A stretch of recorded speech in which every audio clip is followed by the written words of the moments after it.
भैया आवाज नहीं करना है। देखिए आज अपन को पढ़ना है सेकेंड जनरेशन यानी सेकेंड पीढ़ी। इसके बारे में कल लिखवा दिया गया था, आज इसके बारे में अपन को समझाना है। तो द्वितीयक पीढ़ी कब से कब तक मानी जाती है भैया?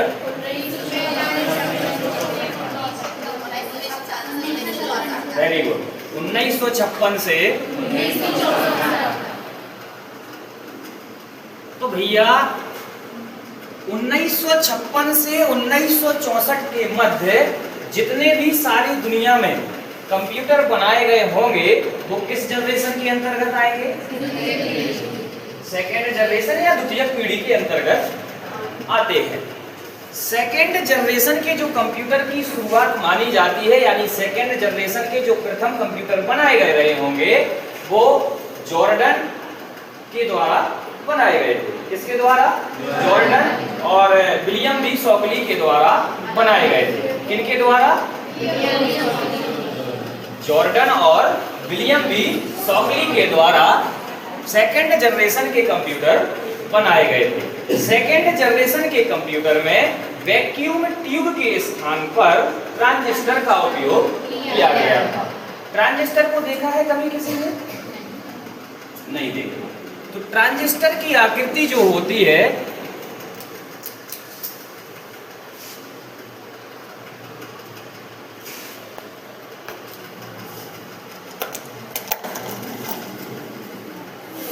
ट्रांजिस्टर की जो आकृति होती है, आप लोगों के घरों में प्राचीन समय में टीवी रही होंगी जिनकी साइड पीछे साइड पड़ी रहती थी। उन टीवी को अगर आप कभी खोल कर देखना या कभी मैकेनिक के पास गए होंगे तो उसमें वो डिवाइस लगी रहती है। कौन? ट्रांजिस्टर। ट्रांजिस्टर की जो आकृति होती है वो इस प्रकार से होती है, जो विभिन्न रंगों में हो सकती है, ब्लैक, ऑरेंज, रेड, है ना। यहाँ पे अल्फाबेट या उनका सीरियल नंबर लिखा रहता है, जिसे क्या कहा जाता है? जिसे क्या कहा जाता है? ट्रांजिस्टर। क्या कहा जाता है? ट्रांजिस्टर। तो ट्रांजिस्टर का उपयोग सेकेंड जनरेशन के कंप्यूटर में सिग्नल को, यानी कमजोर सिग्नल जो कंप्यूटर को प्राप्त होते रहे होंगे उनको मजबूती से या शीघ्र गति से काम कराने के लिए सेकेंड जनरेशन के कंप्यूटर में किसका उपयोग किया गया भैया? ट्रांजिस्टर का। किसका उपयोग किया गया? ट्रांजिस्टर का। सेकेंड जनरेशन के कंप्यूटर में जो ट्रांजिस्टर का उपयोग हुआ वो कमजोर सिग्नल को स्ट्रॉन्ग बनाने के लिए ट्रांजिस्टर का उपयोग किया गया। सेकेंड जनरेशन के कंप्यूटर में जैसे ही वैक्यूम ट्यूब के स्थान पर ट्रांजिस्टर का उपयोग हुआ तो क्या हो गया?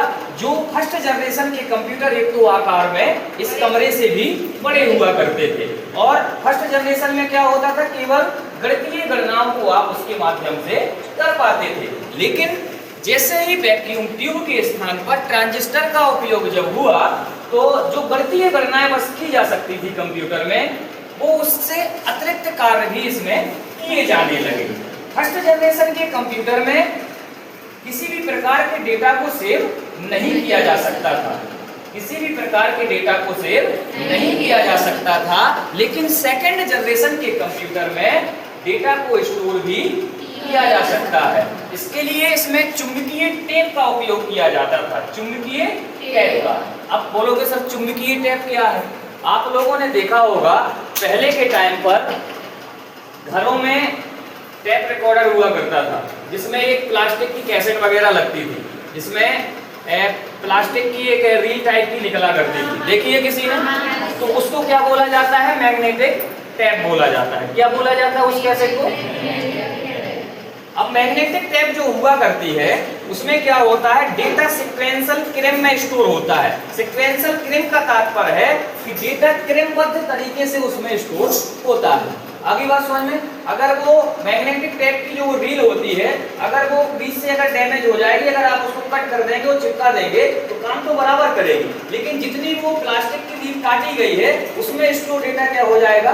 रिजेक्ट हो जाएगा। आगे बात समझ में? तो सेकेंड जनरेशन के कंप्यूटर में डेटा को स्टोर करने के लिए या मेमोरी के रूप में किसका उपयोग किया गया था? मैग्नेटिक टेप का। किसका उपयोग किया गया था? आगे बात समझ में। तो सेकेंड जनरेशन 1956 से 1964 के मध्य मानी जाती है। इसके शुरुआती जो कंप्यूटर बनाए गए थे वो जॉर्डन और विलियम बी शॉकली के द्वारा बनाए गए। इसमें ट्रांजिस्टर का उपयोग किया गया। आगे बात समझ में। चलो हेडिंग डालो कंप्यूटर ऑफ थर्ड जनरेशन या कंप्यूटर की तृतीय पीढ़ी।